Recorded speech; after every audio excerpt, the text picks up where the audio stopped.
darling, sabay tayong kumain. Tapos na akong maghain, kakaluto lang ng kanin. Ito ang tuna ulamin na nasa lata at maling. Bumili din akong saging na pagsasaluhan natin. Kailangan ko yan kasi sa trabahong pinapasukan ko dapat malakas pangangatawan. Ilang taon na akong tagakatay ng karne, kabis ako na ang patamaan. 9 na oras sa isang araw ang aking binubuno, pinagtitiisan. Ilang hayop na ang tinapos ko ang buhay para may sahurin sa katapusan. Alam ko naman at alam mo rin kung ano ba ang dahilan. Dati akong bata ng isang pulis na matulis si Ginoong Madrigal. Nung panahong gusto ko nang umayaw sa galit, siya ay nangatal. Pinusasan ako at tinaniman sa kabinilanggo sa malayong lugar. Kaya ngayon lagi na ako nag-iingat, ayoko nang maranasan pa yung hirap. Halos gabi-gabi mata nakamulat, sa higaang bibihirang makaunat.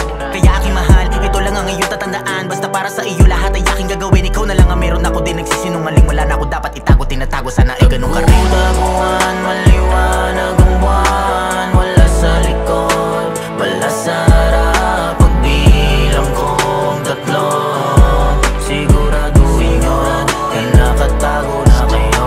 Taguan, maliwanag ang buwan. Wala sa likod, wala sa harap. Pagbilang kong 3, siguraduhin nyo na nakatago na kayo. Araw-araw pinagmamasdan, kita na parang kalangitan. Sa iyong bisig lang ako sasandal, pangako alam yan ang may kapal.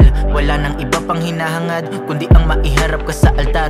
Pag-iipunan ko yan kahit anong kapalit, pero di na muling susugal pa sa illegal.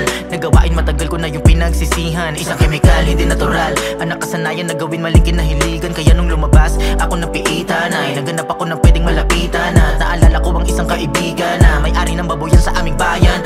Sana ay natatandaan mo pa ako, kalaro at kasama mo magtago. Pag tayo ang magkasama ay napakalabo na isa sa atin magpatalo. Tanda mo pa ba si Raquel, yung laging taya at laging asartalo?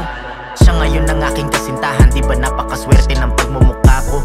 Handa kong gawin ang lahat, magtatrabaho ng maayos, papasok sa tamang oras, magiging tapat na kaibigan sa amo, boss. Basta maging totoo ka sa akin, wala ka ng problemang dapat isipin. Nasabi ko na lahat ng gusto mong alam, hindi ko na para pa na itago at magtago. Sana ay ganun ka rin. Taguan, maliwanag ang buwan. Wala sa likod, wala sa harap. Pagbilang kong 3, siguraduhin nyo na nakatago na kayo.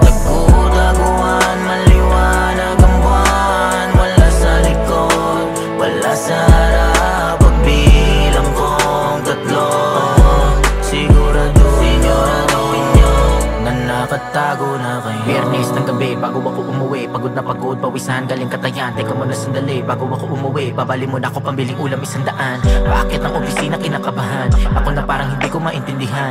Ituloy ko pa ba to o wag na lang? Di pwede nag-iintay ng ulam ang aking mahal. Dahan-dahan umakyat, tahimik na humakbang na parang sundalo. May nakukutuban na kundi magandang mangyayari. Ano kaya to? Kumakalam na ang sigura din ako makapag-isip na maayos. Pagbukas ko ng pintuan, tumambad sa akin si Amo at si Raquel. Na tanging sapatos na lang ang suot. Nakababa ang pababa, nakataas ang pantaas. Tumigil ang mundo at napatulala. Init ang aking katawan ay pataas ng pataas. Hindi ko makalas na parang nakasintas. Ang kakatinyo para kayo mga tigdas. Hinila ko si Amo at nakapiglas. Sa ating 3 ikaw hindi makakaligtas. Nakadabot ang pamalo, pinalo ko sa ulo na wala na malay. Teka bakit parang nangyari na to? Ginigilit ang pabalik-balik. Ang gusto tumiri ka mata. Teka wag kang malikot. Habang pinagtataga ako, nakataba ko. Yan talaga ang natatamo ng mga taksil na tago ng tago. Ngayon malabo ka na maimbalsa mo. Mukha mo ay hindi maipinta. Bakit nalalambot ka? Bakit nalalambot ka? Kumain ka na ba?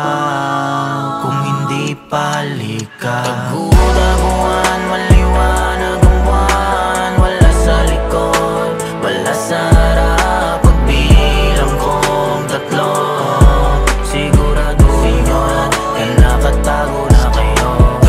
Taguan, maliwanag ang buwan. Wala sa likod, wala sa harap. Pagbilang kong 3, siguraduhin nyo na nakatago na kayo.